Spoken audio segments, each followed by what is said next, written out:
I was only 14 when my family and I moved into a quaint, little house in a quiet suburban neighborhood. The previous owner, Mr. Abernathy, had passed away. He was an elderly man who had lived alone for decades. The neighbors were friendly, especially an older woman named Mrs. Gable who lived across the street. She always had a warm smile and a plate of cookies ready for us. A few weeks after we moved in, strange things started happening. Doors would creak open on their own, and I'd hear faint footsteps upstairs when I was home alone. My parents dismissed it as the house settling. But one evening, while doing my homework, I felt a sudden, intense chill.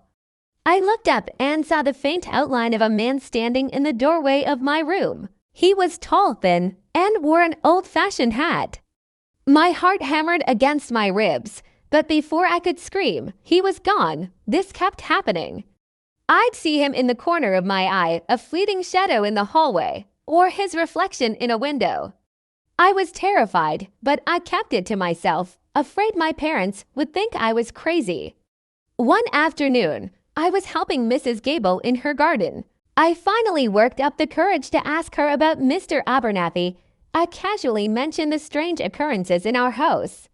She paused, her smile fading slightly. "Oh, that's just Mr. Abernathy," she said calmly.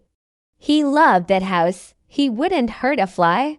He's just checking to see if you're taking good care of the place." I was stunned. I stammered, You knew." She patted my hand. "Honey, everyone knows.